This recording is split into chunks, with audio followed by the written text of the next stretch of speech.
Welcome back guys. तो आज मैं जो मूवी एक्सप्लेन करने वाली हूँ उसका नाम है अटैक ऑन टाइटंस। तो मूवी के स्टार्ट में हमें वो वक्त दिखाया जाता है जब 100 साल पहले इंसानों को एक ऐसा दुश्मन मिला जिसकी वजह से पूरी इंसानियत ख़त्म होने की कगार पे थी। उन्हें टाइटंस कहा गया है और उनकी वजह से बचे हुए इंसानों ने लगभग 50 मीटर ऊंची दीवारें खड़ी कर दी। सबसे पहली वॉल का नाम मारिया है, बीच की दीवार का नाम वॉल रोज है और सबसे अंदर की दीवार का नाम वॉल सेना है। 100 साल गुजर चुके थे, लोग टाइटंस को भूल चुके थे, लेकिन आज भी किसी को इजाज़त नहीं थी वॉल की दूसरी तरफ जाने की और ना ही ये इजाज़त थी कि अपनी वॉल को छोड़कर दूसरी वॉल में जा सके। अब थर्ड वॉल में एक लड़के को दिखाया जाता है जिसका नाम एरन येगर था, जो कि हमारी कहानी का मेन कैरेक्टर है। उसका ये मानना था कि टाइटन जैसी कोई चीज़ नहीं होती और वो इस वॉल के बाहर जाकर बाहर की दुनिया देखना चाहता था और वो अपने इस ख्वाब के बारे में अपने दोस्तों को भी बताता है। एरन अपने दोस्त आर्मिन और मिकासा के साथ वॉल से बाहर जाने की नाकाम कोशिश करता है। वहाँ पर निगरानी कर रहे सोल्जर उन्हें पकड़ लेते हैं, लेकिन कैप्टन वहाँ आ जाता है जो एरन को पहले से जानता था और वो उन्हें उन आर्मी के सोल्जर से बचा लेता है। यहाँ वो उन्हें समझाने लगता है कि उन्हें इस वॉल के करीब नहीं आना चाहिए। इससे पहले कि एरन और उसके दोस्त वहाँ से जाते ज़मीन कांपने लगती है और एक टाइटन वहाँ पर आ जाता है जो वॉल से भी बहुत बड़ा था। उसका नाम क्लॉसन टाइटल था। वो टाइटन जो है बॉल को लात मार कर उसमें एक बहुत बड़ा छेद कर देता है। कैप्टन वहाँ मौजूद सोल्जर से कहता है कि वो इस टाइटन पर हमला करें, लेकिन एक सोल्जर कहता है कि उनकी गवर्नमेंट ने उन्हें इन एक्सप्लोसिव को यूज़ करने से मना किया है। वो क्लॉसन टाइटल दीवार में छेद करके वहाँ से गायब हो जाता है। उस दीवार में हुए छेद से बहुत सारे प्योर टाइटन्स अंदर आने लगते हैं और उनके चेहरे पर एक अजीब खौफनाक सी मुस्कुराहट थी। आर्मी के सोल्जर्स उन पर तोपों से हमला करते हैं, लेकिन इसके बावजूद उनके ज़ख्मी हुए पार्ट्स खुद ही रीजनरेट होने लगते हैं। मतलब उनके हथियार उनके सामने बेकार थे। यहाँ पर वो लगते तो इंसानों जैसे थे, लेकिन इंसानों से कई गुना ज़्यादा बड़े थे और इंसान उनके सामने कीड़े मकोड़ों जैसे लग रहे थे। वो इंसानों को पकड़ पकड़ कर खाने लगते हैं। लोग या तो टाइटंस का शिकार बनते जा रहे थे या तो अफरा तफरी की वजह से कुछ ले जा रहे थे। सब लोग अब सिटी के हॉल की तरफ भागने लगते हैं। सबको अपनी जान बचाने के लिए वही एक जगह नज़र आती है।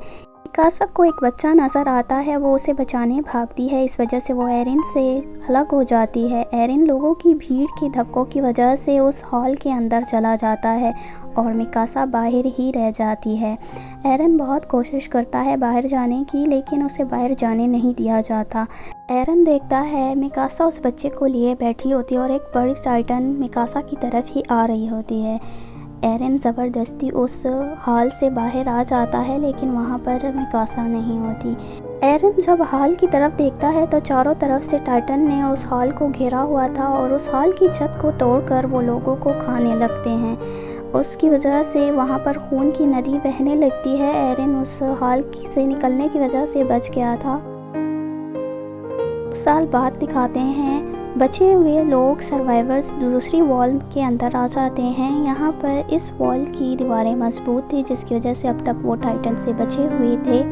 यहाँ पर एरिया 2 में आने की वजह से लोगों की आबादी बढ़ जाती है, जिसकी वजह से खाने की किल्लत बढ़ जाती है और लोग भूख की वजह से मरने लगते हैं।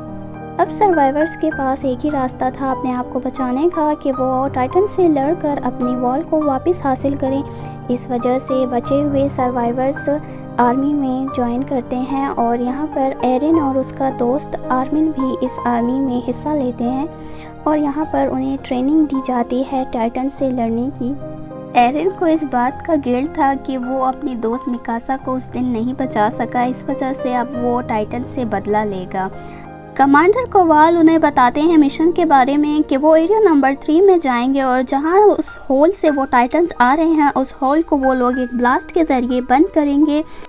इसके लिए उन्हें तरीका सिखाया जाता है कि कैसे वो टाइटन्स को मार सकते हैं।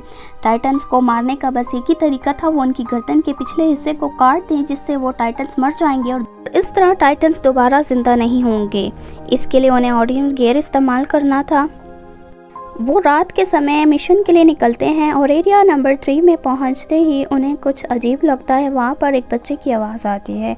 एक लड़की समझती है कि बच्चा मुसीबत में है तो वो उसकी मदद करने उस आवाज़ के पीछे जाने लगती है। एरिन भी उसका पीछा करता है और उसके साथ जाता है। वो लोग जब उस आवाज़ का पीछा करते हुए वहाँ पहुँचते तो वो देखते हैं वो बच्चा एक टाइटन बच्चा होता है और साइज़ में बहुत बड़ा होता है। वो बच्चा उन्हें पकड़ने की कोशिश करता है और गिर जाता है, जिसकी वजह से वो ज़ोर से रोने लगता है और सारे टाइटन्स जाग जाते हैं और सारे टाइटन्स उनके पीछे आने लगते हैं और टाइटन्स ने उन्हें चारों तरफ से घेर लिया था। अब टाइटन्स उन्हें पकड़कर मारने लगते हैं, लेकिन यहाँ पर एक आदमी आता है शिकीशिमा नामी, जो कि उनको मारने लगता है और कई सारे टाइटन्स को मार देता है। उसके साथ एक और साथी थी, वो और कोई नहीं मिकासा थी, जो अभी तक जिंदा थी। उस दिन असल में मिकासा को शिकीशिमा ने ही बचाया था और तब से ही वो उसके साथ थी और उसी ने उसे टाइटन से लड़ना सिखाया था और अब दोनों मिलकर टाइटन्स को मार देते हैं। मिकासा यहाँ एरिन को देखकर खुश नहीं होती और वो उसे इग्नोर करती है। शिकीशिमा यहाँ पर टाइटन्स को मारने का राज बताता है। वो कहता है कि वो अपने गुस्से को टाइटन्स के ख़िलाफ़ इस्तेमाल करे और गुस्से को अपने टाइटन्स पर हावी होने दे। यहाँ पर उनका सेल्फिश कमांडर कोबाल भी आता है, जो मुसीबत के वक्त उन्हें छोड़कर भाग गया था। वो उन्हें कहता है कि वो अपने एक्सप्लोसिव्स को खोना नहीं चाहता था, इस वजह से उसने ऐसा किया। यहाँ पर ये लोग एक्सप्लोसिव्स को गाड़ियों में भरने लगते हैं। इससे पहले कि वो लोग वॉल के लिए निकलते, यहाँ पर उनकी आवाज़ें सुनकर टाइटन्स आ जाते हैं। वो 2 लोगों को खा जाते हैं और यहाँ पर जो उनका कैप्टन कोबाल था उसे हथियारों की सेफ्टी की पड़ी हुई थी। यहाँ पर एक चोर उनकी हथियारों से लोडेड गाड़ी चुरा लेता है या उनकी एक साथी उस चोर से वो गाड़ी छीन लेती है। यहाँ पर उसके हस्बैंड की मौत टाइटन्स की वजह से हुई थी, इसलिए वो अपना बदला लेने के लिए उस गाड़ी को सीधा टाइटन्स में जाकर क्रैश कर देती है। लेकिन इतने बड़े ब्लास्ट से भी एक टाइटन नहीं मरता और उनके ज़ख्मी हुए पार्ट्स दोबारा से रिजनरेट होने लगते हैं। इस एक्सप्लोसिव से टाइटन नहीं मरते और उनकी आखिरी उम्मीद वो एक्सप्लोसिव भी ख़त्म हो चुके थे। इस वजह से कोबाल भी उन्हें छोड़कर वहाँ से भाग जाता है और अब ये सारे लोग उन टाइटन्स के बीच फंस चुके थे। यहाँ पर वो टाइटन्स एक एक करके उन सबको खाने लगते हैं। एरिन भी हिम्मत हार चुका था, लेकिन फिर उसे शिकीशिमा की बात याद आती है। वो अपने गुस्से को हावी होने देता है और उन टाइटन्स पर हमला कर देता है। अपने जुनून में वो कई टाइटन्स को मार देता है, लेकिन इस दौरान एक टाइटन उसका पाँव काट लेता है और फिर वो देखता है कि उसके दोस्त आर्मिन को एक टाइटन निकलने वाला था। वो हिम्मत करके अपनी जान की बाजी लगाते हुए अपने दोस्त आर्मिन को उस टाइटन के मुंह से निकालकर बाहर फेंकता है। एरिन अपना हाथ भी खो देता है इस दौरान और वो टाइटन उसे निगल लेता है। एरिन कुछ ही देर में उस टाइटन की पेट के अंदर चला जाता है। मिकासा को जब पता चलता है कि एरिन मर चुका है तो वो उस टाइटन को मारने जाती है। इस दौरान उसके ऑडियम गियर की गैस ख़त्म हो जाती है और वो नीचे गिर जाती है। मिकासा की ब्लेड भी टूट चुकी थी, लेकिन वो टूटी हुई ब्लेड से भी टाइटन का सामना करती है। उसके सामने वही टाइटन था जिसने एरिन को निगला था। मिकासा की मौत उसके सामने ही थी, लेकिन अचानक से उस टाइटन को अपने पेट में कुछ गड़बड़ लगती है और तभी उस टाइटन के मुंह को चीरते हुए एक और टाइटन बाहर आने लगता है और एक ब्लास्ट होता है और एक और टाइटन पैदा हो जाता है।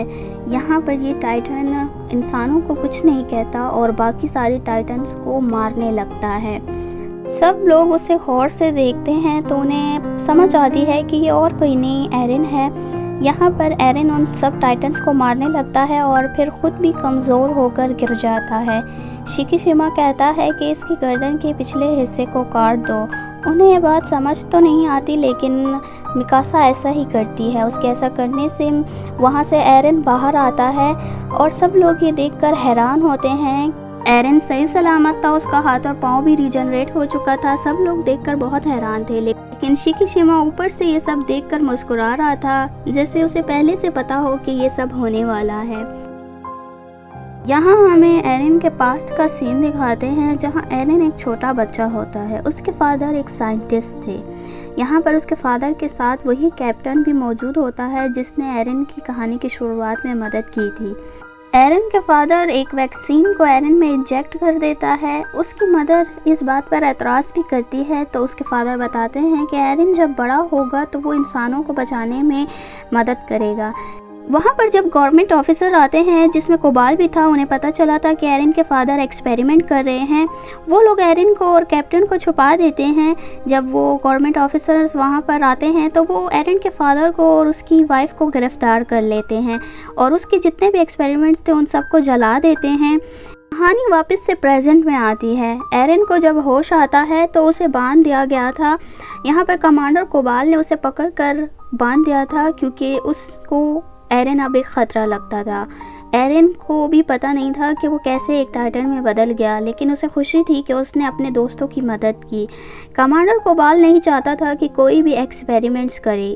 कमांडर कोबाल इससे पहले कि उन्हें कुछ करता, यहाँ पर वही कैप्टन जो हमेशा एरन की मदद करता है वो मौजूद होता है और वो उसकी साइड ले रहा होता है। कोबाल जब देखता है कि वो कैप्टन एरन की साइड ले रहा है तो वो कैप्टन को गोली मार देता है, लेकिन वो कैप्टन मरने से पहले एरन को बताता है कि उसके पेरेंट्स को मारने वाला कोबाल ही है।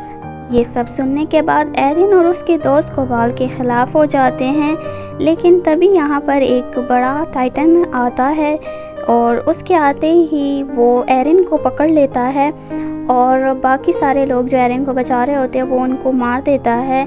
मिकासा यहाँ अपने दोस्तों को बचाती है। वो टाइटन एरन को लेकर यहाँ से चला जाता है। इसी फाइट के दौरान वो कोबाल भी मारा जाता है।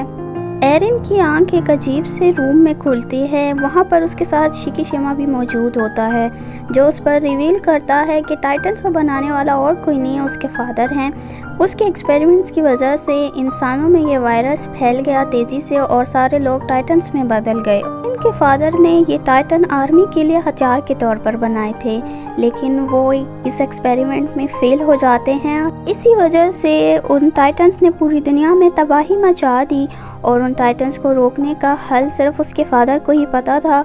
अगर गवर्नमेंट उसके फादर को नहीं मारती तो वो कोई ना कोई हल निकाल लेता इन टाइटन्स को रोकने का। इसी वजह से उसके फादर ने वो वैक्सीन एरन में इंजेक्ट की थी ताकि वो टाइटन से लड़ सके और टाइटन शिकीशिमा की बातों से इम्प्रेस हो जाता है और अब वो भी उसका साथ देना चाहता है टाइटन को रोकने में। दूसरी तरफ एरन के दोस्त जो होते हैं वो एक बॉम्ब को लेने जाते हैं और उस बॉम्ब को सही सलामत गाड़ी में लोड करके जब ला रहे होते हैं तो रास्ते में शिकीशिमा उन्हें रोक लेता है। उसका मकसद ये था कि वो इस बॉम्ब के ज़रिए वॉल 2 को भी डिस्ट्रॉय कर देगा, जिसके बाद वो लोग टाइटन से लड़ने पर मजबूर हो जाएंगे। लेकिन यहाँ पर एरन और उसके दोस्तों को शिकीशिमा की ये बात ठीक नहीं लगती, क्योंकि इसकी वजह से बेचारे बेकसूर लोग भी मारे जाएंगे उन टाइटन्स की वजह से। एरन इस वजह से उसके ख़िलाफ़ हो जाता है। शिकीशिमा अपनी जान ले लेता है और एक टाइटन में बदल जाता है। ये वही टाइटन था जिसने एरन को पहले किडनैप किया था। टाइटन में बदलने के लिए उन्हें अपनी जान लेनी पड़ती है और एक बार टाइटन में बदल गए तो वो नेक के पीछे अपने असली रूप में टाइटन वाले रूप को कंट्रोल कर सकते हैं।